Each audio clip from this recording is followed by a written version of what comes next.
Welcome to Talking Mopars, episode number 70, and part 3 of Direct Connections Live number 2 that I hosted with Jonny Mopar, Blake from DIY Hemi, Matt from the Mad Fro Monroe on Big Blocks Garage podcast, and Brayden from 66 Salvage Restoration. I hope you guys enjoyed the other two parts, and I hope you'll enjoy this part. We're going to get back to normal next week. This year is going to be full of interviews, more direct connections, more lives. It's going to be a lot of fun, so stay tuned. Now, without further ado, if you are a Mopar enthusiast, then you are in the right place. Don't go anywhere. You're tuned into the best Mopar enthusiast-driven podcast on planet Earth, and I'm your host, Chris Albrecht, better known as the Mopar Hunter, and this is Talking Mopars, Direct Connections, Live.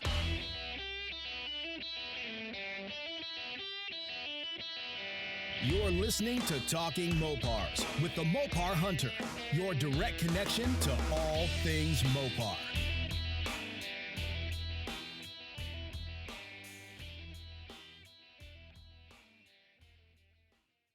I'm proud of it. I'm proud of the mistakes I've made. Like dragging my wife and my daughter to go look at a car that I almost got screwed on. Right? What a mistake that was. God. And then the funny part about it was we're driving back home, and it was a black car. And I don't know if you guys are like me, but something that really annoys me is when people take their cars through the automatic car wash, especially if it's a nice car, and the car's got swirl marks all over it. And I used to detail cars. Black's always a bitch. So I'm looking at this thing, I'm like, great. I'm going to have to, take care of these swirl marks. I'm going to have to do a paint correction on it. It's been years since I've done a paint correction, and all the paint corrections I've ever done have been minimal and on white vehicles. So I was like, okay. I was like, I'm going to have to do that. And I'm starting to notice all these little scratches. I'm like, okay, that'll buff out. All right. I'm looking at this thing. And then on the hood, there was a nice rock chip that they had filled in really shitty, touching it up. And I was like, okay, that's not going to, I didn't like that. That was one thing that pissed me off. And then there was some chips on the front end, and I was like, okay, common. Every Scat Pack I've looked at had the same thing. But we're on our way home, and my wife starts telling me everything she hated about the thing. And I was like, and you didn't think before we spend tens of thousands of dollars to say, hey, sweetie, maybe look at a couple of these things a little bit more. She said that right before I was about to buy it, she was going to be like, are you sure this is the one? And I was like, you're going to wait that long? Fuck. Because in my head, I want a Scat Pack so bad, and I was getting a good deal. I was getting a good enough deal because this is what I was going to do. I did a nationwide search to see what the cheapest Scat Pack was, and I was going to do a YouTube video. I even told the salesperson about this. I was like, look, I've got a page called the Mopar Hunter, blah, blah, blah, blah, blah. And as I was working the deal, I said, I'll give you free promotion if you guys hook me up. And I'm trying to buy the cheapest used Scat Pack at a dealership in the country. And I did the numbers, and they were right there. I was like, holy shit, this is actually going to be legit. So just to prove my point, I sent her a picture of the insights of my Facebook page. It says like reach 1 point whatever million. And I was like, I'm dead serious. You think I'm a joke when I tell you that I got this guy's got a Facebook page. He's going to promote us. I was like, it reaches a lot of people. So I sent that to him, and it really didn't help me at all. But I just thought it was funny that my wife just started talking shit about the car. And of course, I was sitting there like, yeah, you're right. I was thinking the same thing. I just didn't want to admit it because I'd already been down there, I already got the money, and the car's there, and I can fix everything that was wrong with it. So I was like, all right, I can fix it. But you spend that much money, you shouldn't have to fix shit. You should be able to jump in it, drive it, keep it clean, and then maybe have some fun with it. But yeah. Mm-hmm. Oh, street cred gone. Mike never had street cred in the first place. I am not a street guy, so no street cred needed to lose. You're talking to a guy who's got a little shelf full of Hot Wheels back here, okay? No street cred. Zero street cred. Oh, that's funny. That's funny, Scott. He said he almost bought a Hellcat, but the stipulation was for it to race the dart, and they said no. That's funny. Scott, how fast is that dart? I'm pretty sure I know, but tell us a little bit about that. The circus barriers, yeah. Funny, Mike. I really did feel like an idiot on that thing. As soon as I rode it for the first time, I was like, that was dumb. What was I doing? I had a YSR 50. You guys know what those are? Everything's coming out of the woodwork. Everybody's had a 50. Wait. Time out. I want to interject here, Johnny. Okay. Is this Talking Mopars, or is this like No. Midnight confessionals. Oh my God, what the hell have we done? What have we done? Okay, sorry. Continue. Hey, my 50 at least looked cool. It was like a miniature street bike, like a sport bike. It had a square headlight on it. It had fairing on it and everything. It looked bitchin', but it was like Mike said, it's like a bear riding a freaking little bicycle or something. It was bad. Yeah, I think it would go about 45 miles an hour or so Yeah. downhill. God. I never had a moped, guys. I'm sorry. Okay. Smallest I ever went was a 650. Okay. I think Matt's lying. He's got somebody out there knows him and he knows he had a moped or something, or one of those bicycles with the moped motor on it, and you pedal fast enough and the engine. Oh yeah, I get pedaled up. You know, I did mow a yard to get one of those one time, but the guy backed out. I was the most pissed off 12-year-old you'd ever seen. Matt So close. Matt at 12 years old probably had 50s as keychains. Yeah. I mean, they call him Big Block, for Christ's sakes, you know? 6'3" and a little over 400 pounds. Yeah, there you go. Not one to be messed with. Not one to be messed with. If he Yeah, came over to my house to buy my dart and I wanted 2,000 for it, and he was like, "I'll give you 1,000," I'd be like, "Yeah, here you go. Don't ever come back, please." Scott says that on his current motor, he runs low 12s to mid 12s on a Magnum 360, warmed over. The build he's working on should put him in the low 10s, high 9s on pump gas, naturally aspirated. Very cool. That is cool. Does he run the infamous, was it the M1 intake manifold a lot of those Magnum guys run? I don't know, Scott. Answer the question, buddy. What do you got? Tell us a little bit more about that thing. Yeah. Mike said, damn it, John, you too? Yeah. I was holding out. I was like, should I say anything? Or Did I say it? maybe I could just let it slide, not say anything. He does have the M1. He does have the M1. Yeah, that's cool. What other prediction? Blake, what lottery numbers? I know we missed out on the Mega Millions, 1 billion, but give me some lottery numbers, buddy. Brayden, I had to mute you because we're getting excess noise. So if you want to say something, dude, just, raise your hand. I'll be the teacher. You raise your hand. And the next time you come on the show, I expect an apple on my desk, okay? I'll unmute you now. Hold on. Okay, now my very cool. Oh. There we go. Ah, there it is. No, you're Nice. Number no, one you're probably hearing podcast. that. Now we're I'm in the shop right now. I'm not at home. okay. So A it's compressor or something? It's raining and the wind's blowing about 50. So, and I have a tin roof. So that's probably what you're getting is the access noise of what's going on. So I'm not even at home. I'm down here at the shop. I've been here since like 2:00 yesterday morning. Wow. Yeah. What does your wife say about that? Are you married? Yeah. Yep. Wow. Married, 5 Wow. kids. My oldest is 22. Wow. I need your wife to talk to my wife So it's because I can't. Oh gosh, that's funny. Awesome.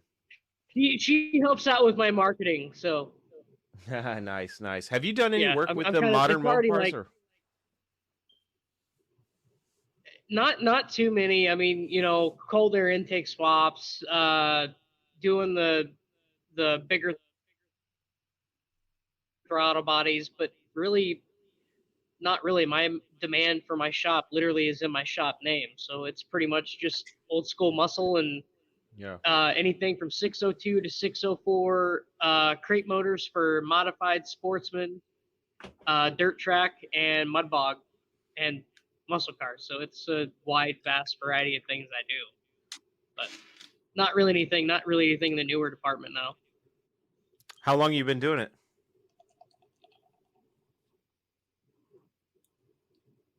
For just a little over 30 years. Okay. Yeah. Wow. Seasoned vet. I like it. That's what I'm talking about. That's So cool, for man. a while. Very cool. So yeah, I'm literally it's almost 1 a.m. here since yesterday morning. Oh God. Yeah, man. You're living it. Cool. I gotta look at your social media some more. Do you got a lot of pictures of your builds and stuff on there, Brayden? I do. I have pretty much the truck. A lot of my clients, though, especially when it comes to dirt track, they don't like me sharing their motors or their specs. So I don't get to share a lot of my customers' builds for mud bogs and that. So I have other stuff I do, like when I do, headliners for people. I did an old Jeep Grand Cherokee's headliner. So just little things, but a lot of when it comes to customers' builds with, they don't like me sharing their their personal vehicles, which I have to respect that. So Sure. I don't get to share a lot of the fun stuff. That's kind of killer too. It's like, God, I really want to brag about this and show you guys what I can do. You know what I mean? That's tough. I never really thought about that. Yeah, I'm sure a lot of people are pretty secretive. Honestly, yeah, I mean that, especially, I mean, when you're talking dirt track life, guys are very secretive when it comes to their setups of how one side's more cambered than the other. With their motors, even though all motors pretty much 602 and 604s, they're all GM blocks. So there's very, very little things that are different with the 602 and 604 blocks, but I really can't talk about that, unfortunately. So, but no, I pretty much just cover the truck. I try to help people out, like, the average person. If I'm stuck at home, I can't get to an automotive shop. So what can I do at home? So that's why I've been covering my personal truck a lot with the personal motor that I've been rebuilding, that 318 that's built into a 340 now, the stroker. I just try to help people out. So that's kind of what I've been covering lately. Yeah, that's always good. Always, I mean, if you're going to use a build, might as well use your own. That's cool. Scott's still talking about his Mopar here. His Dart. A little easier. It's got a 750 Holley, aluminum Mopar heads, roller cam, 904 trans. Why is it such a big debate that between 904s or if 904s are even good? I don't understand why people hate on the 904 so much. They are good. I mean, that's right. That's what I'm running behind my Hemi. So yeah, they can be just as strong as a 727. I think that might be like a myth. There are some professional drag racers that run 904s. Okay, the biggest thing that I can see is kind of like the pitfall of the 727 is the mechanical over rev where it grenades and takes out your leg. Yeah. Have you seen that? Have you I've seen pictures. Yeah, I didn't know what the hell was happening. I was like, "What is this?" Yeah, I've seen that. Was it Van Morrison? He was a very popular a singer, a musician. He raced. He loved Mopars, and literally he was at the strip one night and one came apart, and like that's why the dude walks with a limp. That is insane. Wow. I had 727s. You just have to know how to. When you have a lot of power, you have to know how to handle them. But I see nothing wrong in a 904. They can be just as strong, and a lot of people put a lot of power to them. It's safer than a 727 in some aspects. Let's see here. I don't know if you guys are going to be able to see this. I just Googled 727 blows up. Oh, yes. Let's do it. Carnage. I keep forgetting I have this ability. Everything good. Kicking ass. Not so much. Oh, God. And it's funny. People say, "Oh, it grenaded." No, like it literally came apart. Look at that poor guy. He's like, "What the fuck?" Oh man. He's probably looking at his nub of a leg. Oh man. Oh, I'm not laughing at the guy. That sucks, dude. Oh man. That stinks, God, that man. sucks. Nice car. Yeah, wow. Everything's good. Look, he's got the look of determination on his face too. That sucks. Hell yeah! Look at him pulling that tire off the ground. Yeah. Freaking hooking. That's awesome. You know what he's thinking right there? I'll tell you what he's thinking right there. He's like, "Thank God this ain't no moped. I'm so cool." I would much rather be him in this right here than ever be on another 50 again. Oh no, man, that's legit, man. Those things explode. There was one, I think it was a picture that was circling the internet that was an orange E-body where like it had a hole in the door. I saw that one. God. I've seen that one. Yeah. I was like, oh my gosh. The metal was like peeled outward too, right? Yeah. Yeah. Whoa, here there's a picture of the aftermath of the thing. Let's take a look at that. Wow. Okay, let's see here. Oh, this thing is blown to pieces.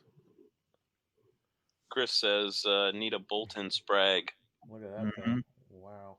That was one of my first upgrades, was a bolt-in Sprag, but I think Mancini sells it. Okay. That's good to know.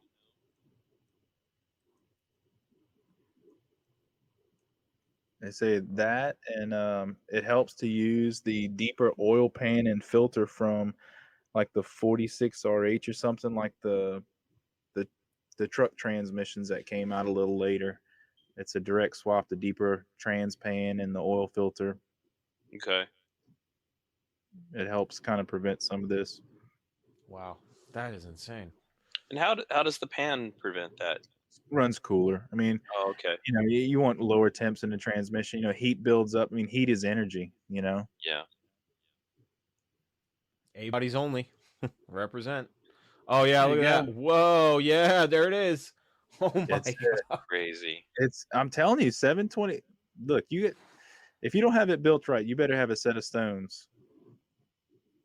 That is insane. That is carnage, dude. man. What a badass carnage. car, too. That sucks. Yeah. My God. I hope that he got it all fixed and left that on the side. Oh, holy Don Garlitz. Wow.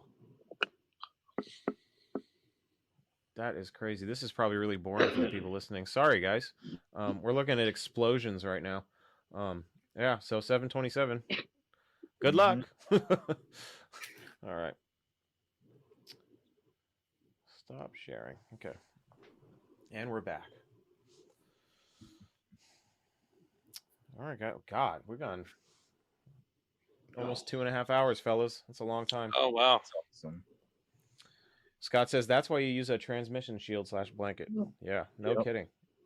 Put the diaper on it. The drum will go through a carbon shield. Whoa. A Power Glide Turbo 400. I wonder how many of the... that's pretty popular in the Mopar drag cars too, right?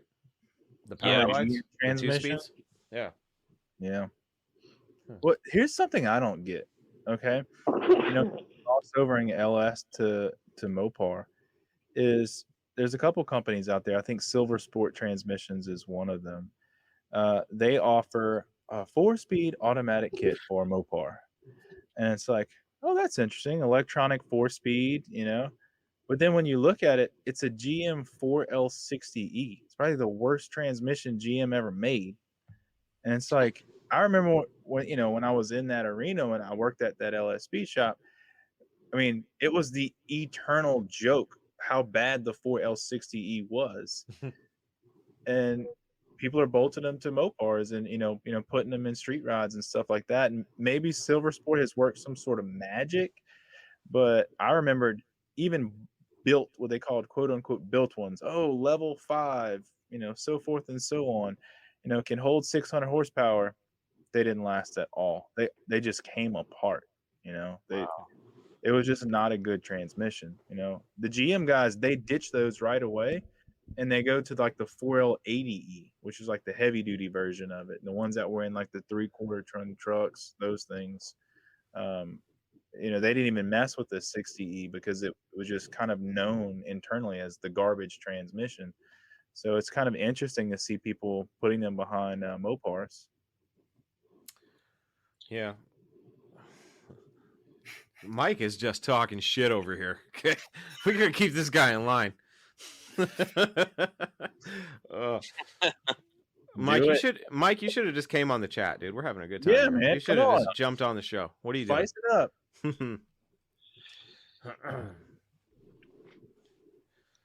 Well, guys, what else we got? I got a question for you guys. Go for it. Shoot. With all the crazy cool stuff that Chrysler has done over the years, Mopar has done over the years, what would you say is the most underdog product they've put out? What I mean by that is, like, in the 80s, they had turbo minivans. You know, like they had like the stuff that would be like, man, really? Come on. But in hindsight, it was pretty cool that they did that, you know. And I'm sure we've all seen the meme circling where it's like, oh, let's put a Hellcat in a minivan. I'm kind of thinking like, I might actually drive that. You know, like Oh, that's that, what I'm holding out for. Absolutely. it's like I think that's something that's like a field that, not many people kind of look at, but there were some really oddball things that were built over the years that are actually kind of cool. Like a turbo caravan, I'm sorry, that's kind of cool. It's absolutely cool, and I love them. And some of them came with 5 speeds. Really? Yeah. I've seen them, heard about them, and there's guys out there that run those things, and they beat the hell out of them. I've seen 12 sec. I don't know if they've beaten 12 seconds, but 12 seconds on a turbo 4 in a caravan. Yeah. Find me a turbo one with the wood paneling, and I'll rock it just as hard as I rock that Ruckus, that 50. Nice. I won't even wear a helmet. You could put the Ruckus in the back. Yes, yes, you could, Johnny. Yes, I could put 6 of them in the back. That's awesome. Yeah, that was a really good one, Blake. Yeah, I couldn't agree more. That was definitely an underdog and underappreciated. I think a lot of those turbo Mopars from the 80s, and if anybody's listened to this show for a while, they know that that's part of my history too, is those front wheel drive turbo Mopars. I like them. Of course, the muscle cars are way cooler. You know what I mean? Yeah. But you have to go, God, I can't help but think if Chrysler had just, especially with the Daytona, they already had the K car front wheel drives. Just make it rear wheel drive.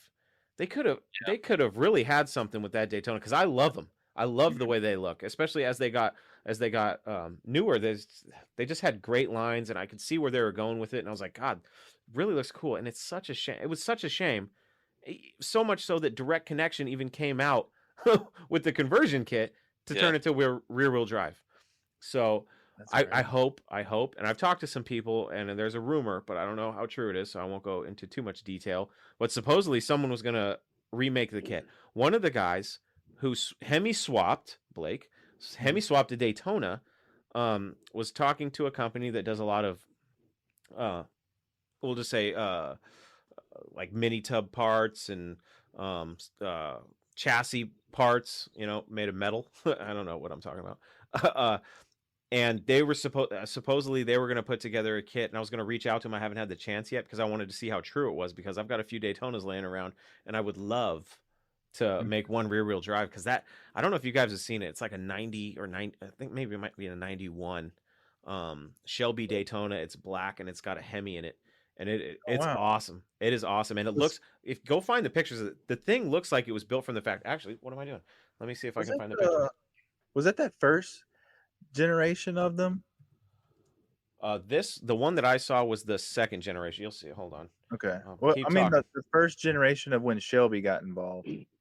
No. So Shelby was involved in. I think he started in, because they had the Chargers, like the '84 Shelby. I think it was '84 that it started. But Shelby had the Charger. The old turbo 6-cylinder Sebring.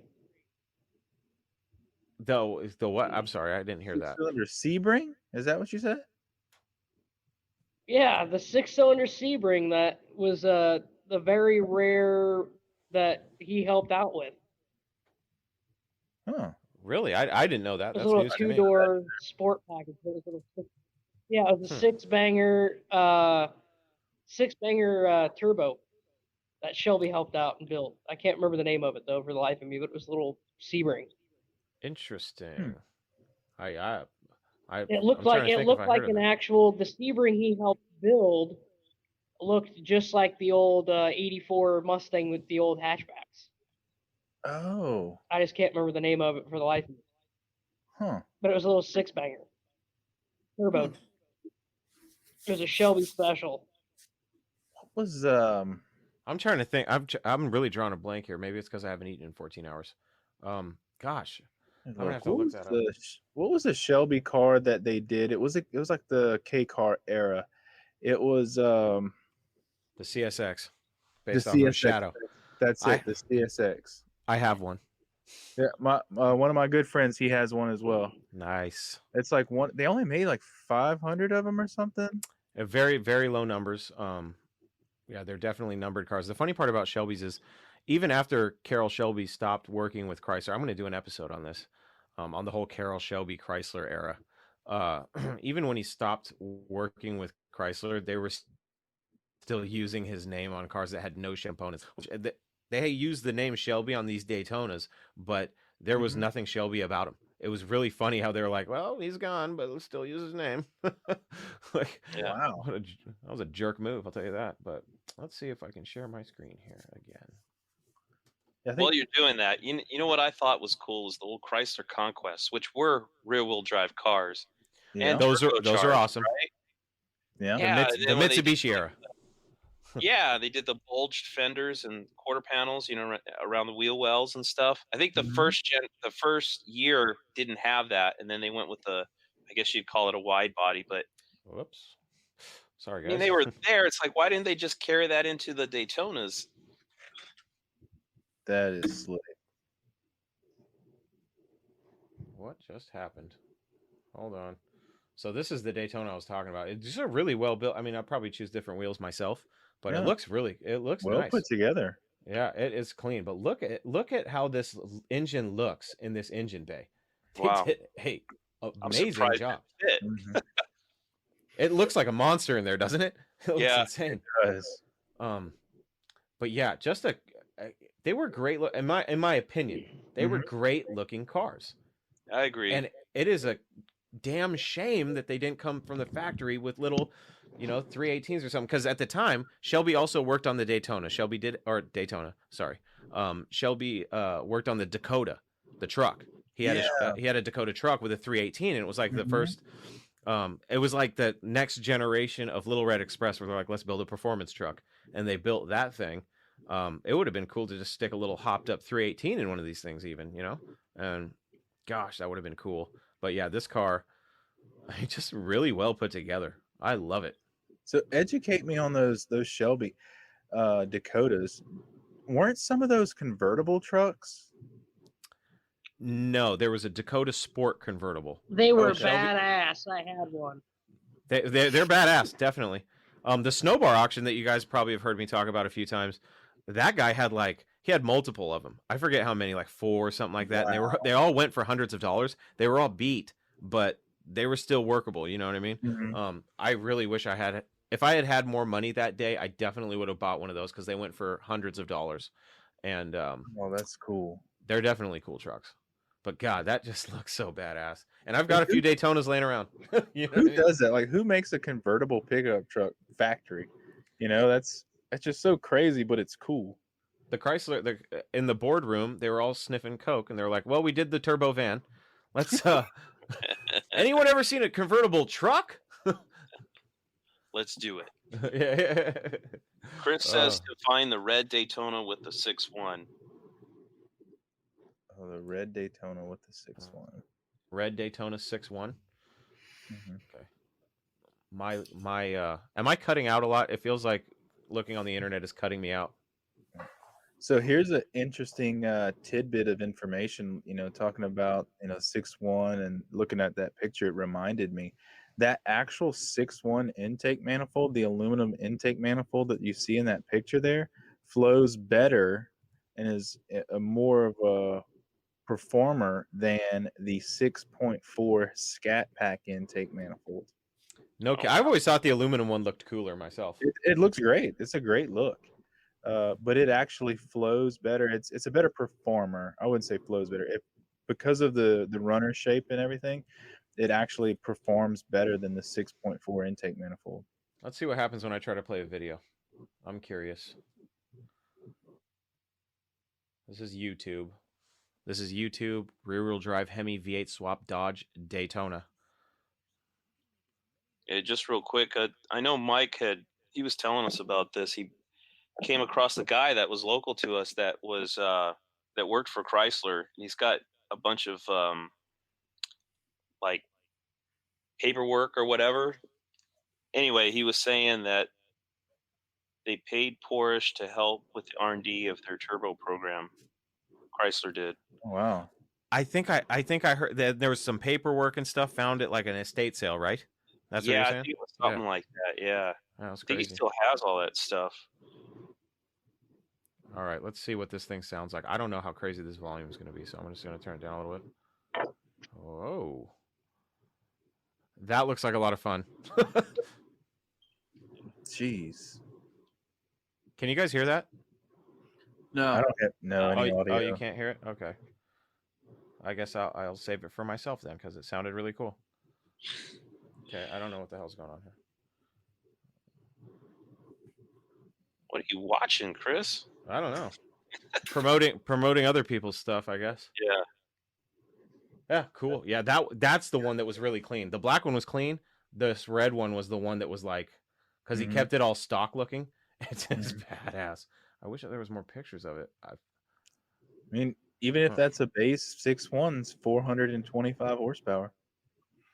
Wow. Look at this Ram Charger. man. Good lord. That looks nice. You know what I want to? Oh, Yeah, look at the tubs. Wow. yeah. This thing's on air ride. Yeah, look at that. Wow. I think I might have seen this truck before. That thing is the color. Oh yeah, yeah. If it's the same one. Is that this? No, it's different. I think. Isn't your pickup that same era, Blake? Yes. Yeah. Same era. Oh, this video right here. This is cool. I've seen this before. Let's watch this really quick. I don't know how this is gonna. Oh wait, you guys can't hear it. I don't know. Hold on, give me a second, guys. Let me see. While he pulls it up, Johnny, maybe you can inform me a little bit more on this. The earlier Ram Chargers with the removable top, for some reason, those look less bulky to me. Like the back half of the truck, it just seems like the ones with the removable top just looked a little bit better than the ones with the fixed roof. Oh yeah, definitely. I'm not sure why, but yeah, I love the removable top ones. The later ones, like the 80s versions that you can't take the top off. I don't know. I'm not sure why that's the case. You know, I know on the earlier ones, because I've seen guys, they'll have like, I don't know if it's just more notable when they drop them and stuff, but like a lowered Ram Charger, the whole, like the quarter panels of the truck is like a unibody to the whole body, you know, whereas a pickup truck's got the split from the bed, obviously. So like a short bed Dodge truck would be longer than a Ram Charger. Yeah. So I don't know if that has something to do with it. Maybe they're a little stubbier than the 80s, but I'm not too sure exactly. Yeah, something different about them. So, Yeah. Sorry, I had a diesel truck revving up outside my shop, and I was like, "What the heck is it?" It's like 1 o'clock in the morning here. Why is someone revving up outside my shop? Sounds no, like it's a race. He's Probably watching the podcast right now. He's like, I'm gonna go over there. Go get your shotgun and go check it out. Yeah. Get off my lawn! Get off my lawn! What in tarnation? What in tarnation is going on out here? Hey! It's Louisiana, not Arkansas. Okay. Oh, okay. Man. Guys, hey, man, I got to pick on you. If I didn't like you, I wouldn't pick on you. That's true. Is that Duster getting a shotgun rack? No. Oh, No. Hey, people fight over shotgun racks. Really? I am serious. I parted out a couple trucks, and I remember one specifically. It was 70s fresh, man. Been sitting up since then at least, and it had a shotgun rack in the back glass, in the back of the cab, and people blew up my inbox wanting that shotgun rack. People love them. Evidently, you can't get them anymore. I guess I don't know. No, not really. No, they're a little harder to get nowadays. My grandfather's old F100 had the Coors Light window cling and the red shotgun rack that came with the window cling, and it's still in the truck. That's awesome.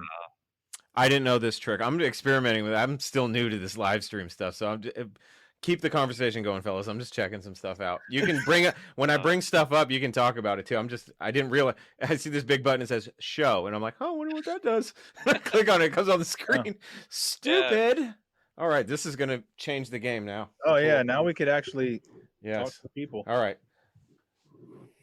As Mike's talking about those half door Ram Chargers, we talked about it on one of the podcasts. But the door frame. So you know how a Ram Charger, the top comes off on the earlier ones. They have the door frame. Those ones don't have the door frame. That's actually like welded onto the top. So when you pull the top off, it makes it look like a convertible. You know, just has the windshield up on it. Very cool. And I think they only made them 74. I think that's what. I learned that from you. Yeah, Well, it's crazy. Pretty cool.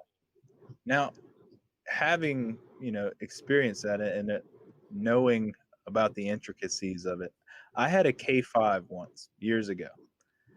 How heavy is that dadgum top? I have no idea. I've never had a Ram Charger. Hundreds of pounds. Don't you have to get back there? You got to get back there and kind of squat it up and like walk It was off. insane. The K5 was like solid fiberglass. That I think sucker they're was- like 150, 200. it was heavy. Really? I thought that. Wow. I mean, a canopy on one of the trucks that I had was so heavy, I threw my back out thinking I was a tough guy. I was like, I can get this thing off this thing. So I'm walking it back, and then I realized, what am I going to do when it gets to the edge? You know what I mean? Yeah. I figured it out. Honey. I figured it out. Went back on. I got mine off and I never put it back on. I was like, F that. Yeah. Wow. And I was just curious if the Ram Charger was any lighter, I mean, I doubt it. They're freaking metal. They're steel. This is a good question. That is a great question. Huh. I don't know. Mike, enlighten us. Yeah. I have no idea. Yeah. That's good trivia there, man. See, we're learning things. Awesome. Hey, Chris, go ahead and cue the more you know.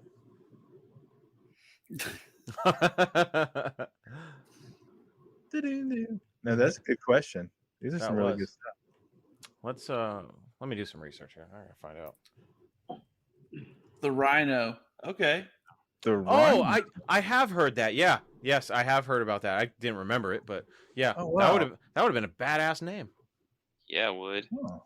I actually saw that with the new Hellcats and stuff, people were replacing the Hellcat emblem with rhinos. I didn't know what the connection was there, but they were doing it. I was like, what the hell is this rhino thing doing? But that's cool. Yeah. That's interesting. Gosh. I'm muting you again, Brayden. Don't take offense to it. You can flip me off when you're ready to talk. The rhino. Wow. I don't want to go there. Cool. Never mind. Forget it. The Plymouth Prowler. One of those love-hates. I love it and I hate it all at the same time. I think they're cool. But God, it's another. Sometimes Chrysler missed the mark by about that much. You know what I mean? Yeah. God, it could have been. They were ahead of their time. If that car came out now with a Hemi, people would lose their shit. Oh, sure. Yeah. I guarantee it. I guarantee it. Didn't it have like a 12-inch wide tire in the back?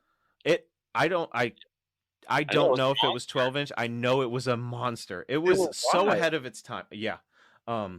Especially in the back. Like, they're awesome cars. Like, God, they just missed the mark. They were 20 years too ahead.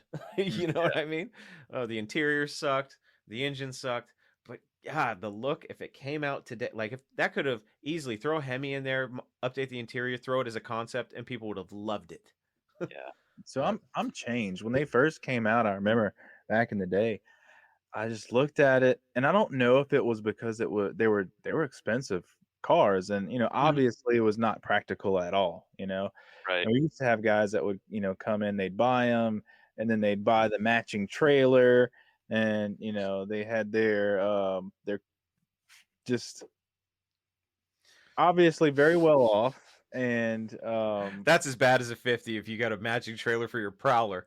Like, hey, dude, how many scooters do you have in your garage? Oh man. So I just remembered like that kind of tarnished the image for me, because it was just like It was an old rich guy's car when they first came out. You It's know. it's the Corvette guy, right? Yeah. That's, I mean, nail on the head, Johnny. Nail on the head. Yeah. It was like the Corvette guy. Like he'd pull up to the car show with his Prowler, with the Prowler trailer, with his Prowler windbreaker jacket, and his Prowler socks, and his Prowler shoes, and his Prowler hat. And he'd get out and he'd walk across the car show, and he's like, "Guess which one car is mine?" It's like, I have Yeah. no clue. I have no clue which car yours is. But it was just that stigma. But now, in hindsight, many years later, I look back and I was like, man, that is a cool car. That's a pretty cool car. And you know what? If that car had a Hemi in it, I think it would the Corvette guy wouldn't buy it. It wouldn't be his thing anymore. It would be like a whole different group of guys, like the guys that buy Challengers, Cat Packs, and stuff. You know, It's just such a letdown. You know what I mean? You're like, oh, that's cool. Yeah. If you never knew what the Prowler was, and you're like, that's a really cool car. yeah. I think What kind of somebody engine did does it have? Hellcat swap it. Oh, somebody, think- yeah. People have I Hemi think swapped them. somebody- Yeah. People have Mhm. Hemi swapped them. Yeah. Yeah. They have. Let me see if I can find Hemi swapped. Scott, I am not a fan of the PT Cruisers. I'm reading the comments over here. I'm not a fan of the PT Cruisers. My dad has one. I wanted to kill him when I saw it in the driveway. I think I told that story. I told that story on the podcast. I They think. made turbo ones. Holy sh! I'm looking. I just typed in Hemi swap. Right. This is what came up. Hemi swap Jeep. Cool. Hemi swapped Miata. What the? That guy's got a death wish. Hemi swapped Dakota. Cool. Hemi swapped Mustang. Okay. I think a Hemi swapped Fox body would be pretty cool. Hemi swapped Prius. I heard about that one. The Hellcat swapped one. Hemi swapped Jeep again. Hemi swapped Crown Vic. Hemi swapped Camaro. Hemi swapped Supra. I don't think I've ever mentioned that my dad has a Camaro. Here's some good stuff. My Uh-oh. dad has a red 1988 Camaro IROC Z. Grow a mullet and go for a ride. To be honest, I can't wait to sell that damn thing. I can't wait. I actually did think, Blake, for a second, Blake, got a project for you, buddy. Can we make this IROC really cool? I mean, it's possible, right? How many Yeah. people have now that my plan is blown, because I've been trying to think, what has nobody Hemi swapped? You know what I mean?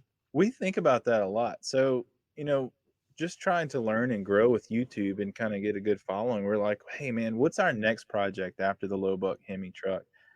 And just something that would shock and awe, and maybe just be different. What hasn't been done before. And we think about it a lot. One of the tops of our list is like a old 3rd gen Camaro or a 4th generation Corvette. Like that whole 90s vibe.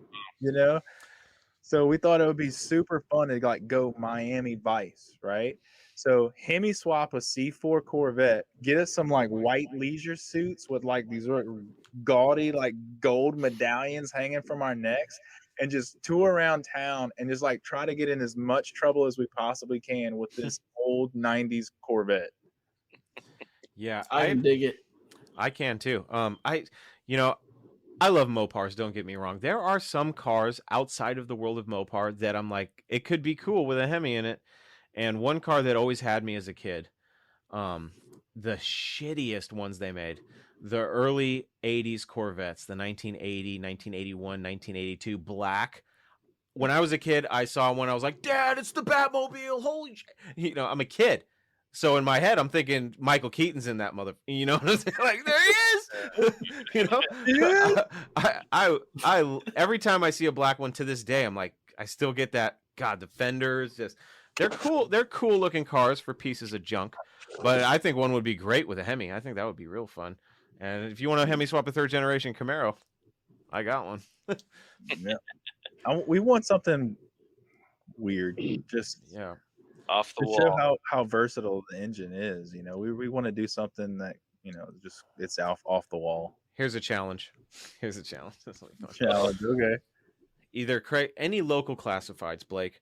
I want you to go on there with $500 and find a $500 car to Hemi swap. $500 car. Yeah. What could you find? Just find for $500. You can get a field of them and go, okay, which one of these would be fun to Hemi swap?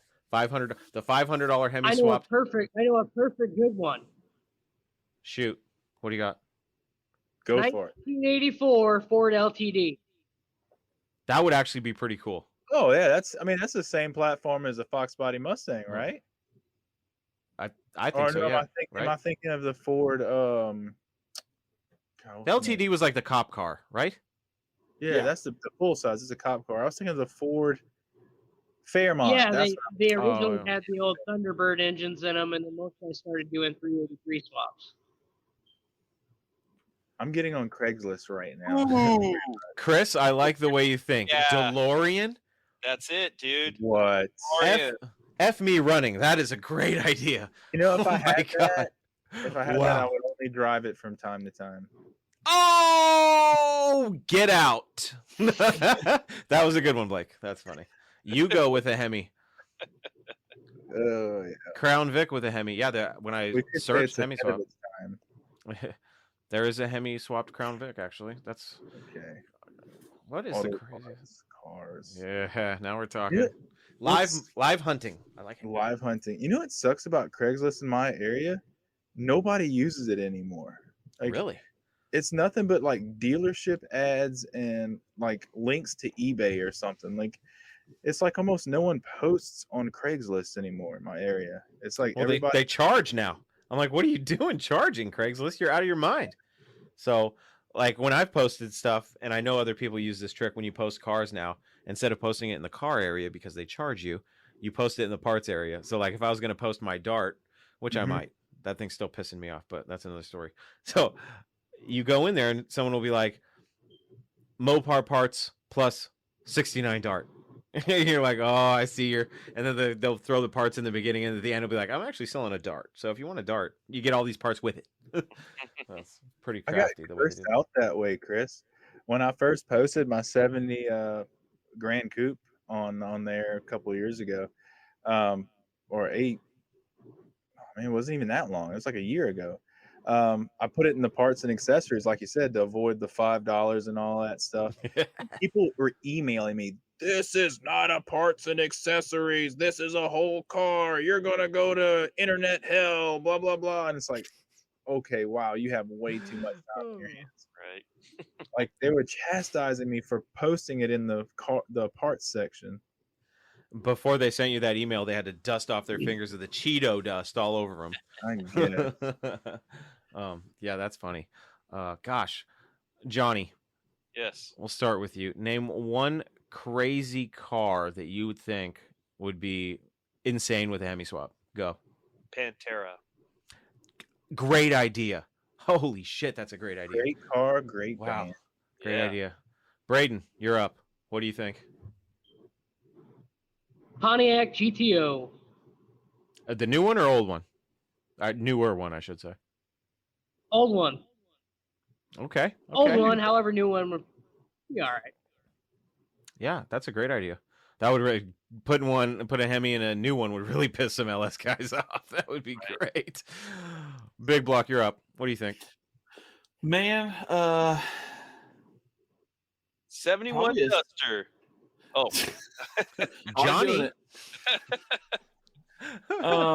Man, I would probably do like a, I don't know, an F100 or a C10, just something that normally gets an LS anyway. I think someone Hemi swapped a C10 Hold already. up. I think. Hold up. Oh boy. Here we go. What'd you find, Blake? You just said it, Matt. You just said it, and this is what popped up on Craigslist. Let me see if I can share. I don't know if I can. Let's see.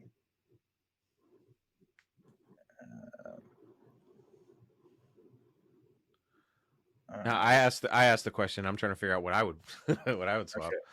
Can you see the screen? Not yet. Uh, There should be a box that like gives you an option like show screen. Yeah, I If you clicked click on it. Okay. Let's see.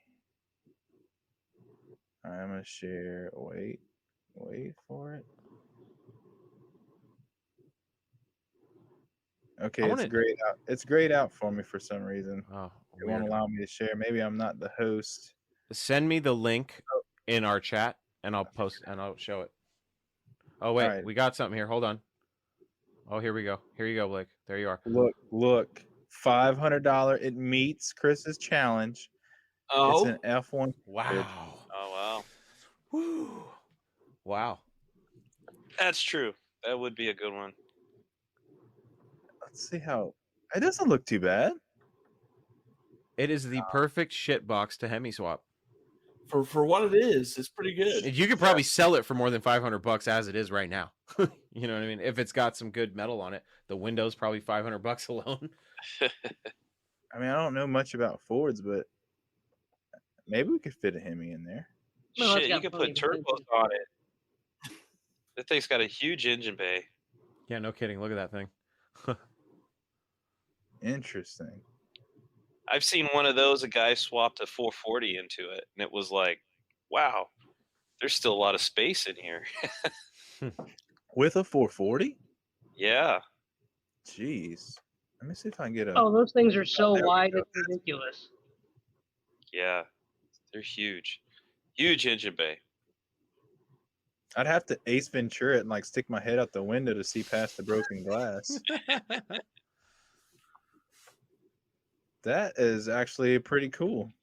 Yeah, there you go. Interesting. All right.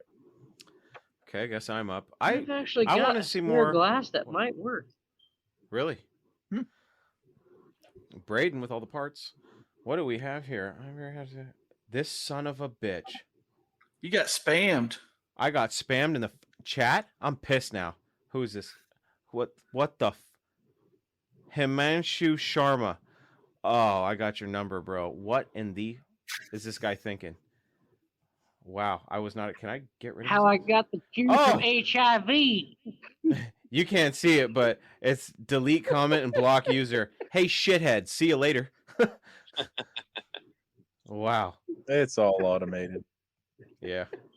I wonder how much money those scams make. I'm sure it's quite a bit. Oh, Lord. Got to work on somebody, I guess. That's too bad. Oh, it's not. What? Hold on a second, guys. I want to see more. I like the old rat rods with like the early Hemis. I want to see more people putting the new Hemis in rat rods, like in old hot rods and stuff. I think that would be really cool. Just because you got a rat rod surrounding a very nice, sophisticated looking engine. I think that would be pretty cool. I think it could be done right. I'm sure somebody's done it now that I think about it. It's not a very original idea. Yeah, there's a guy on there's like a Gen 3 Hemi board. He did one, and it came out really nice. He did a really good job with it. I want to say it was like it was actually a Chrysler car, like an old 30s model era car.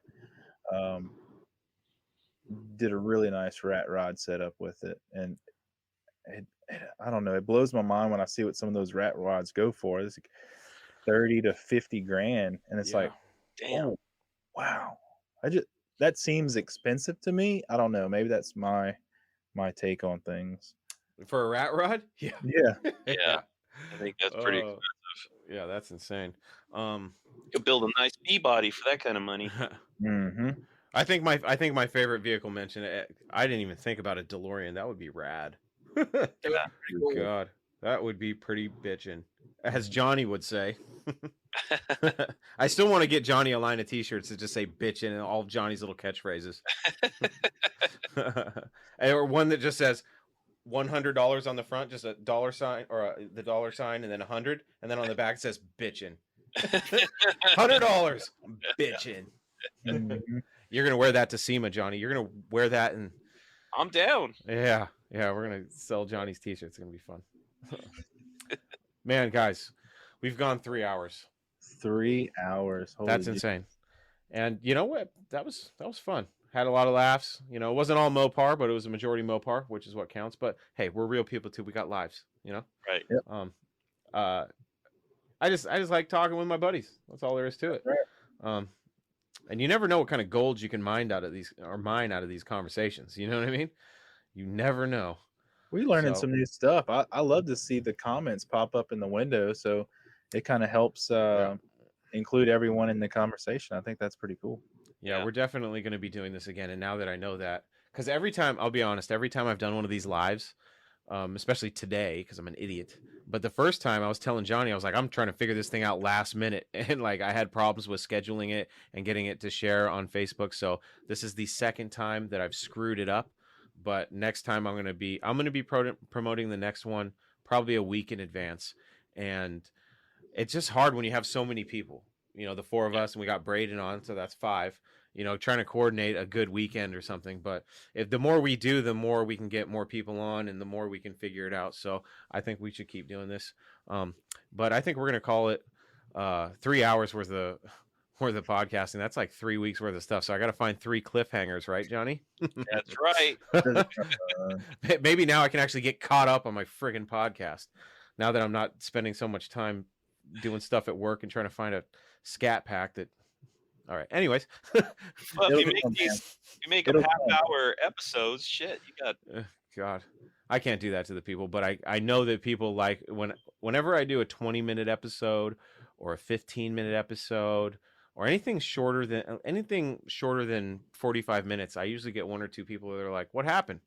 And I'm like, sometimes when I'm doing it, I'm like, "Oh man, that was really quick," and then I cut a lot of stuff out of the podcast too. And I'm like, I don't think they want to hear this BS. So I'm like, better shorter than, there's no such thing as too long or too short. It's just too boring. You know what I mean? So I hope I don't bore too many people, but that's it. That's Direct Connections Live. Number 2. Number 3 will be coming hopefully sooner rather than later.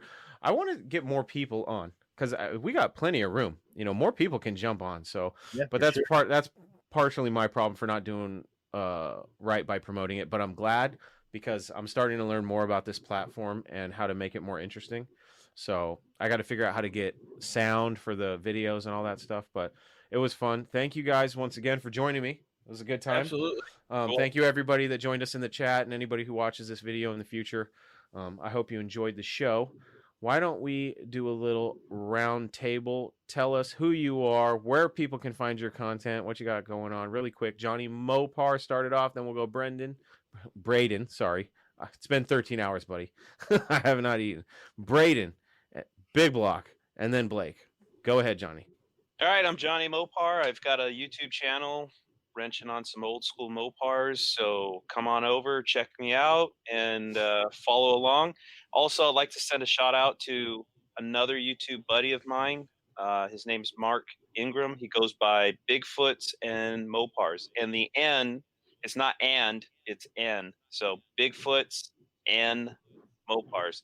He's got a 70 Coronet that he's building with a big block, like a 500-inch big block. The thing's making it's going to be making some stupid power. So it should be a pretty cool build to follow along with.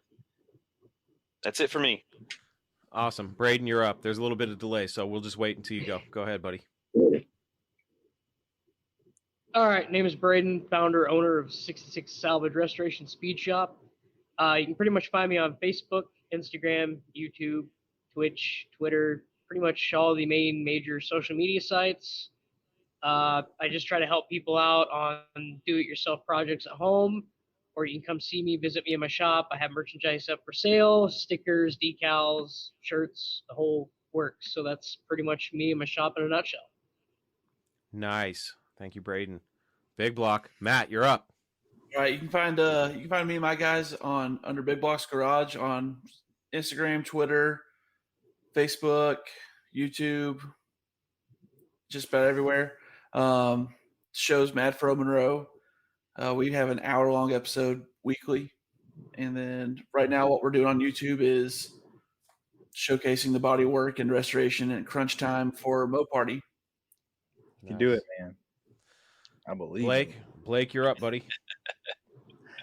Blake Anderman with DIY Hemi. You could find us on all the usuals. We're on Facebook, DIY Hemi, Instagram, DIY Hemi. You can go over to our website, DIYhemi.com. Most of our communications really take place through Facebook and YouTube. So if you go check out our videos, a lot of tutorials and self-help with your Hemi swaps, anything that we can help you out. That's really what we want to do. So hashtag Hemi Swap the World is usually most of our postings. If you want to follow the hashtag as well, usually that can get you some pretty good, helpful information. So awesome. And my name is Chris Albrecht, better known as the Mopar Hunter. And that was Talking Mopars Direct Connections Live number 2. Stay tuned for number 3. Thank you, everybody, for joining us. We'll see you next time.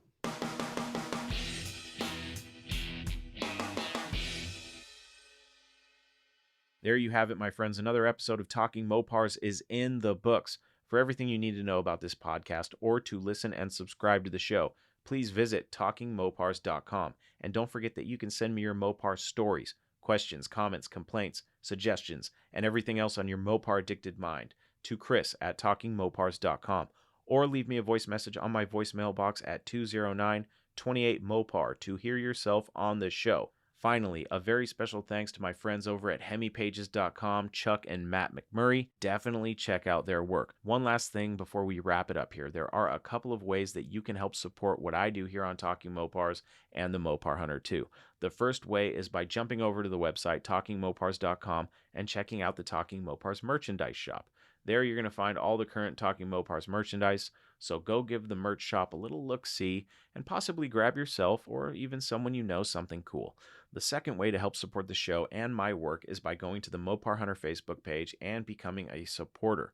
For only $4.99 a month, which breaks down to like $1.25 a week or around 17 cents per day, you will get exclusive access to supporter-only content that is coming soon, such as bonus podcast episodes, bonus video content, bonus live streams, exclusive access to the supporters-only group, the Mopar Hunters Association, monthly giveaways, and posts of all my finds of Mopars for sale, Mopar collectibles, and Mopar parts that you will only see if you are a supporter. They are not posted publicly on the Mopar Hunter Facebook page, so consider becoming a supporter today and help me out. Being a supporter of mine is a big help in keeping this Mopar machine running and will help me to provide even better content moving forward. So thank you for your support and thank you for listening. That's it, my friends. Until we talk again, I am your host, Chris Albrecht, and that was Talking Mopars.